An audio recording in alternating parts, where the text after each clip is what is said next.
I'm going to add the 90s Power of the Force Luke Skywalker to my collection, and we're also going to take a look at the Landspeeder from the toy line as well. Another addition I never had in my collection before till now. I just finished a video on this first wave of the 90s, but I didn't have an open Luke Skywalker from the line to show. Also, an interesting note with the Luke Skywalker here, we have two mint on card here. If you will notice the lightsabers, there's a little difference here. This one is very long. So a little variant there. This is the typical length in the line. Here we can see just kind of a Dagobah Luke later in this toy line, kind of the same length lightsaber. This one's very long. I think we'll open this one to check out. You might as well look at that crazy long saber. And if that's the rare version, you know, whatever. That's what I do here, is open this stuff for you guys to check out up close. Ripping off the card. So of course everyone notes on this line that the very broaded shoulders on the figures of the time, making them look a lot more muscular and strong at the time. The shirt, you know, pretty low cut, kind of exaggerated, but actually in the movie it was pretty low cut in a couple scenes, so not entirely unrealistic. I think the wider stance also amplifies the swole Luke look, maybe a little older face too, because they just kind of use this as the Luke face for the rest of the movies, because you have to kind of imagine in the 90s all the films are out, you're just circulating videotapes, watching the movies mostly all at once. You know, I would watch A New Hope, but then maybe just the next weekend or sooner I was watching Empire Strikes Back, and then we're just seeing all the films at once, so they just had Luke's head be the same for all instead of trying to have different appearances. I mean, not the worst Mark Hamill likeness I've ever seen. Anyway, this is definitely Tatooine Luke, so he doesn't quite have a Stormtrooper belt or Stormtrooper blaster yet, but he has this grappling hook gun. Very strange. He definitely didn't use this in the movie. A reference to using the grappling hook in the Death Star, but it wasn't really a gun launcher or anything. So just kind of a weird piece that has a peg, like it was supposed to have a spot on him to put it away, but he has no hole on his belt or anything like that to put it away. So this piece is just a little bit worthless. Long saber.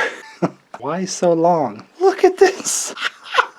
Dude, I don't know what they were thinking with this. My gosh. You ever play that Jedi Power Battles game? It's like an episode 1 game, but it's like a beat 'em up with lightsabers, and one of the power-ups you can get is like a lightsaber extender to the length, just like a temporary power-up to help you slice some of the enemies. Just makes me think of that, like blade extension. Luke, are you compensating for something, or what's the deal here? I picked up a few power converters, if you know what I mean. Yeah, he's not going to be very good to display with the Giganto saber. Oh, but that's funny to look at. I mean, not sure who to give the extra long Anakin saber. So I never got this one because, again, when you're watching all the movies, it's just kind of like rather move on to Pilot Luke or the Jedi Master Luke with the black and the green lightsaber and stuff like that. So never had this one. Go ahead and add him now just because it's cool to complete the set. And so his vehicle in the line, technically, to match, since it's Tatooine Luke, we have the Landspeeder. You can kind of tuck the arms underneath the windshield too if you really wanted. Cruisin' Luke. Landspeeder is a kind of cool thing with a lot of wear and chipping, you know, from being on Tatooine. Pieces missing, like on the jets in the back, kind of exposed and chipped. So nice wear showing all over.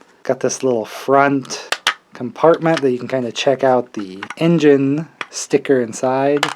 Doesn't open all the way. I'm not sure if the hinge, something's weird. Seems like it's wearing out, so I don't really want to open it too much. Sort of mechanism here is like a stick shift, and when it's back here, kind of has a hover effect. I'll kind of give it away here that it actually is wheels under here. So up, the wheels are retracted. And if we just move the stick shift over and down, it drops the wheels, but they're kind of springy.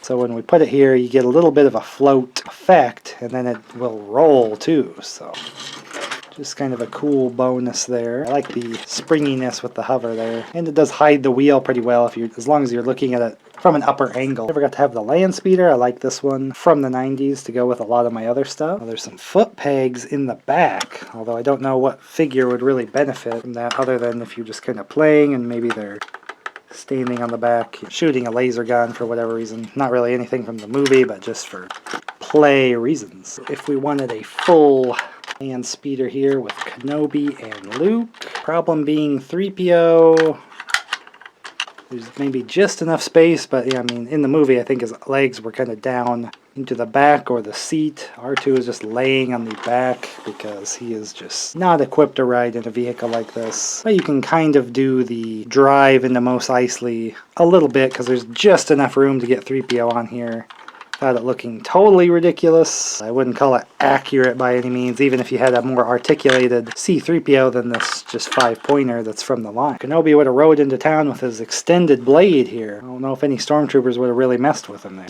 But I kind of feel like the 90s line doesn't get a lot of attention, so I just wanted to highlight a few bits as I get them. You know, show older things I have here, or also open all my newer Star Wars stuff here, like the vintage collection of this scale and size. So leave Luke and the Landspeeder a like if you enjoyed this look at these figures, and hopefully I'll get to see you in the next video. Star Wars or other collectibles that I like to get here. I like to make videos and open up, show you what I collect here. Old stuff and new. So hopefully I'll get to see you in the next video.